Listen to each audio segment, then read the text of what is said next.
Ano ang masamang epekto sa ating mga kaluluwa ng tinatawag na padugo at pausok?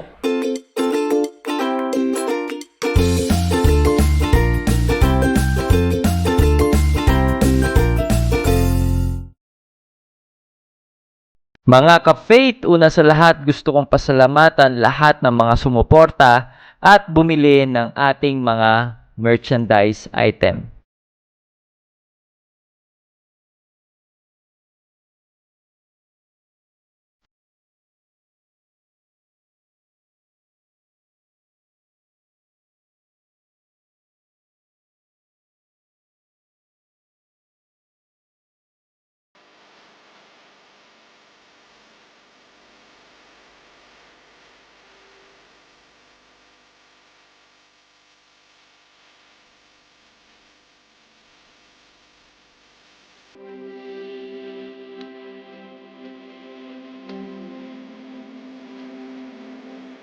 I am proud Catholic, Katoliko ako.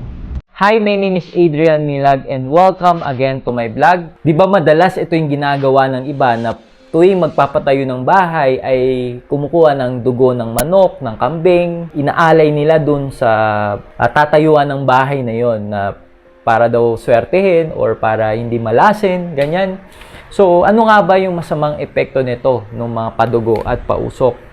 Okay, so dito sa libro ni Father Nonet C. Legaspi, so i-discuss ko sa inyo yung sinabi niya dito tungkol sa sinasabing padugo at pausok. Sabi dito, ang padugo ay ritual ng pag-aalay ng buhay ng isang hayop, pwedeng manok, kambing at iba pa. Ang padugo nito ay isinasaboy o iwiniwisik sa kapaligiran upang mangusap sa masamang espiritu na huwag mamugad sa lugar at huwag gambalain ang mga taong magtatrabaho sa construction site o ang mga maninirhan sa bahay o ang mga gagamit ng gusali.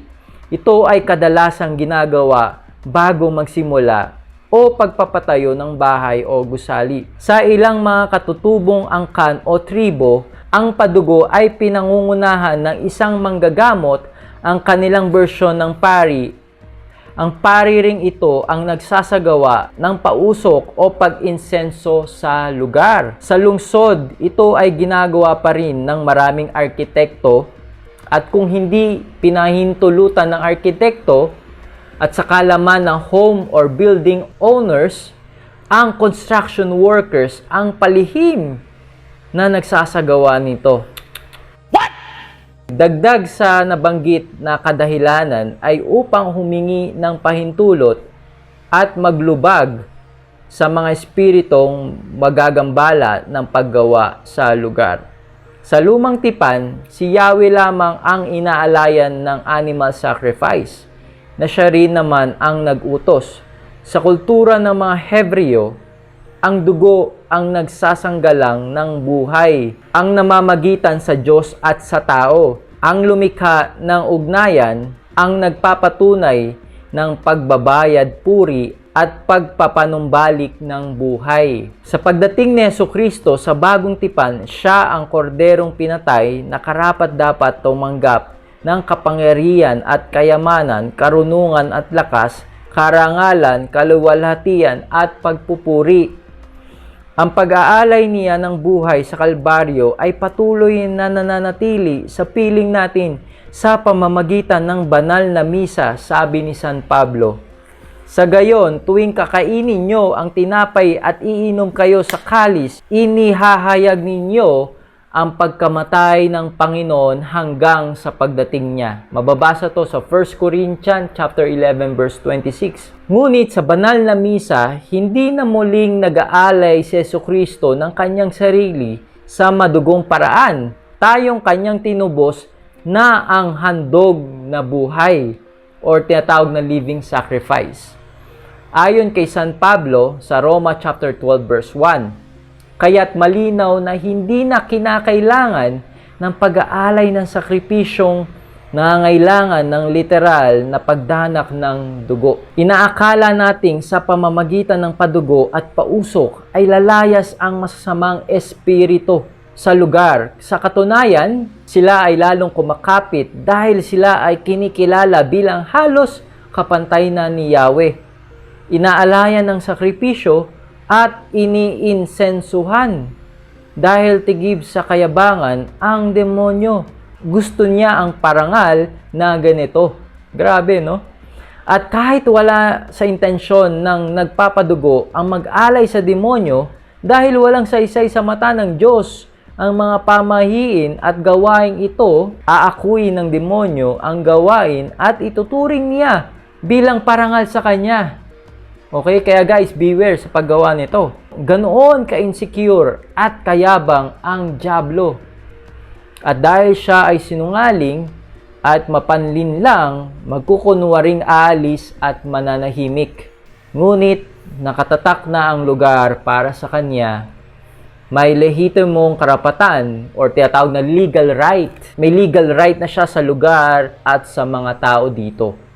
Kaya't hindi nakapagtataka na may ilang mga bahay at gusali ang pinamumugaran ng masamang espiritu dahil minsan sila ay napapurihan sa mga lugar na ito sa pamamagitan ng padugo at pausok. At ito ay sa kabila ng mabuting intensyon at hangarin na lumayas ang demonyo.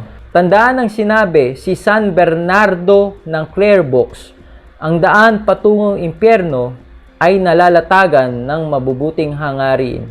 Mag-ingat tayo.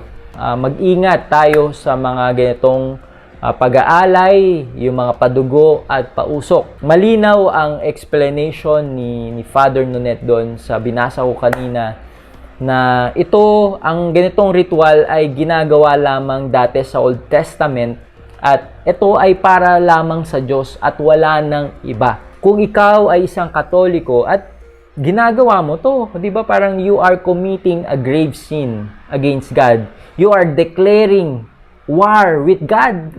Kasi God is a jealous God at ayaw niyang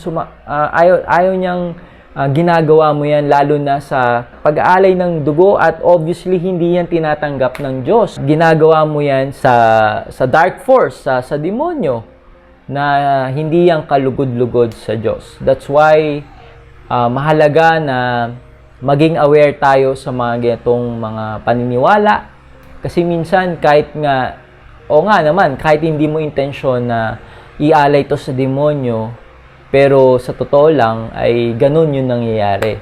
Kaya mahalaga na magbasa tayo ng mga katulad ng libro ni Father Nonet, si Legazpi, na talagang magagabayan tayo sa ating spiritual na pakikipaglaban sa demonyo. I hope na nakatulong itong information na shinare ko. And make sure na i-share mo to sa mga kapatid, kakilala mo at mga kaibigan mo, kapamilya mo, na alam mo na makakatulong itong vlog na to. Itong mga information na shinare ko. Okay? And after this vlog, make sure na i-check mo din yung iba ko pang vlog dyan sa may video section. And by the way, meron pala tayong bagong merch design na I Conquered 2020 with Jesus. Ayan. So, kung interested ka na maka-avail ng t-shirt na to, make sure na tapusin mo itong vlog na to para malaman mo kung paano nga ba maka-avail ng I Conquered 2020 with Jesus. Okay, so thank you so much. God bless you more abundantly. Dito sa ating online store, makikita mo na meron tayong mga bagong release na mga design, yung I Conquered 2020 with Jesus at itong Disipulo shirt natin. At syempre, available pa rin ang ating top sellers na Katoliko Ako shirt. Paano ka nga ba pwedeng maka-order? I-click mo lang yung item na napili mo, kunyari itong black na Katoliko Ako shirt. I-click mo lang yan. At dito, meron ka makikita mga sizes na pagpipilian mo. Extra small, small, medium, large, XL, 2XL, and 3XL. I-click mo lang tong buy it now. And then, mapupunta ka sa page na to at i-fill up mo yung mga necessary information na kailangan. And most importantly, huwag mong kakalimutan na ilagay ang iyong contact number kasi dito ka tatawagan at ite-text na magde-deliver ng ating mga merchandise item. And after mong ma-fill upan itong form na to, i-click mo lang yung continue shipping. And mapupunta ka na sa ating mode of payment. Take note na ang ating cash on deliveries ay available lamang sa Metro Manila, Cavite, Laguna, Batangas, Bulacan at Rizal. And outside these areas, pwede ka magbayad through GCash, DragonPay, and PayPal. Dito sa DragonPay, dito available lahat ng mga major banks at mga remittance center natin at mga bayad center. So, pili mo lang yung DragonPay kung ito yung option na napili mo. Nagdi-deliver din tayo sa buong mundo through Teespring, ang ating international store. Para maka-order ka ng ating mga merchandise item, dito sa baba ng video na to, dyan sa may description box or dyan sa may comment section, ilalagay ko yung link kung saan ka pwedeng maka-order ng ating mga merchandise item. So, i-click mo lang yan. Shop now at Adrian Milag TV Merchandise Store. Thank you and God bless. So, that's it. Thank you for watching this video. I hope na na-bless at na-inspire ka dito sa aking vlog. Make sure na i-like mo at mag-comment ka sa baba ng video na to at mag-subscribe ka sa aking YouTube channel para lagi kang updated sa mga bagong vlog na gagawin ko. At huwag mo din kakalimutan na i-like ang aking page. So, this been Adrian Milag, encouraging you to live your life to the fullest. God bless you more abundantly.